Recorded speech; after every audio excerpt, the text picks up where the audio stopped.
श्री सद्गुरु देवाय नमः।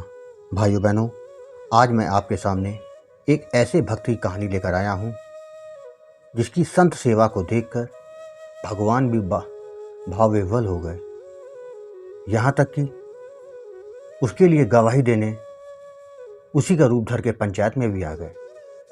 इस कहानी को पूरा जानने के लिए इस वीडियो को आखिर तक अवश्य देखें।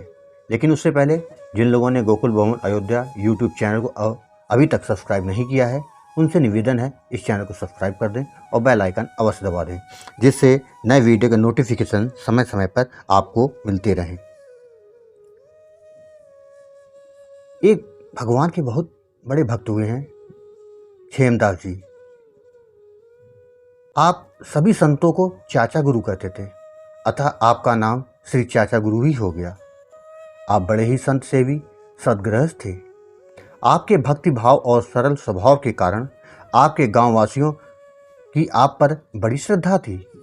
जब आपके यहाँ संत लोग आते तो आपके गांव वाले भी उनके लिए यथाशक्ति सीधा सामान दे जाते थे और सम्यक रूप से संत सेवा हो जाती थी।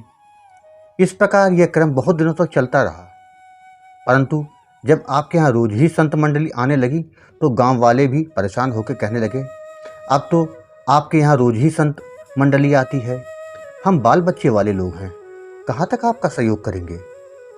गांव वालों की इस प्रकार की बात सुनकर आपको बड़ी निराशा हुई, क्योंकि आपके भी घर में कुछ शेष नहीं बचा था। आपको चिंता में देखकर भगवान भी व्याकुल हो उठे। भगवान की दिव्य वाणी हुई कि तुम्हारे पास जो धरोहर के रूप में दूसरे का रजत पात्र रखा है, उसको बेचकर संत सेवा करो। कोई समस्या आएगी तो मैं संभाल लूँगा। अब क्या था, अब तो आपको संत सेवा का उपाय मिल गया। आपने तुरंत उस रजत पात्र को बेच दिया, जिससे पर्याप्त धन की प्राप्ति हो गई और उससे आप संत सेवा करने लगे। कुछ दिन बाद जिसने अपना रजत पात्र आपके यहाँ धरोहर के रूप में रखा था, उसे पता चल गया कि इन्होंने मेरा पात्र बेचकर संतों को खिला दिया, तो वह इनसे पात्र मांगने आया।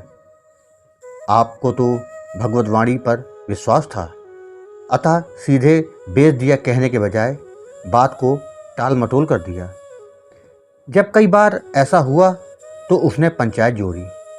उधर आपके यहाँ संतों की एक बड़ी जमात आ गई थी, अतः आप भी संत सेवा में व्यस्त हो गए और पंचायत में ना जा सके।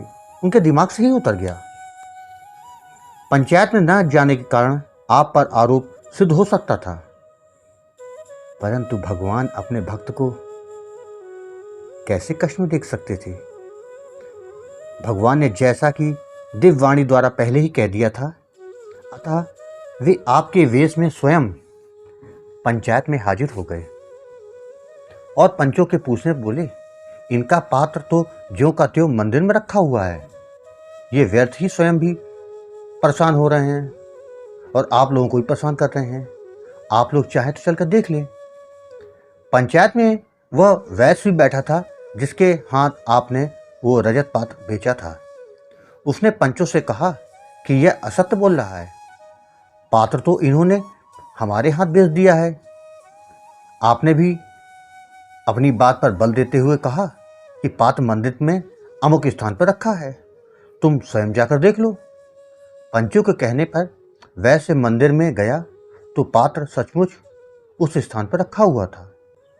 अब तो वह घबरा गया कि झूठा साबित होने पर मुझे पंचायत सजा दे देगी, अतः उसने पात्र को अन्यत्र कहीं छुपा दिया और पंचायत में आकर बोला कि पात्र तो वहाँ नहीं है।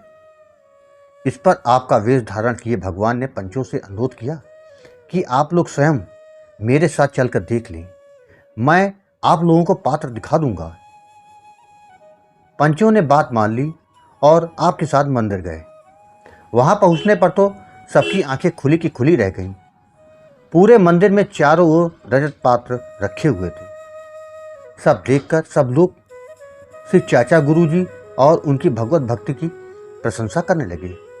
जिसका रजत पात्र धरोहर के रूप में रखा था, उसने भी इस चमत्कार को देखकर अपना धरोहर पात्र भगवान को ही अर्पित कर दिया। इधर आप जब संत सेवा से निवृत्त हुए तो आपका ध्यान पंचायत की ओर गया। अब तो आप बहुत घबराए कि पंचायत ने मेरे ऊपर अवश्य दंड रख दिया होगा, साथ ही मुझ पर दूसरे का रजत पात बेच देने का आरोप भी सिद्ध हो गया होगा। अभी आप यह सोच ही रहे थे कि आसपास के लोग आकर आपसे पंचायत के सारे विवरण और मंदिर में घटित आश्चर्यजनक घटना को बताकर आपकी प्रशंसा करने लगे। अब तो आप भी आश्चर्यचकित हो गए। फिर प्रभु की कृपा समझ के उनकी लीला का स्मरण कर प्रेम मग्न हो गए और भगवान का गुणगान करते हुए संत सेवा में फिर तल्लीन हो गए। भाई बहनों, आपको ये कथा कैसी लगी कमेंट बॉक्स में जरूर बताइएगा, और अगर अच्छी लगी हो तो शेयर करना ना भूलिएगा। धन्यवाद।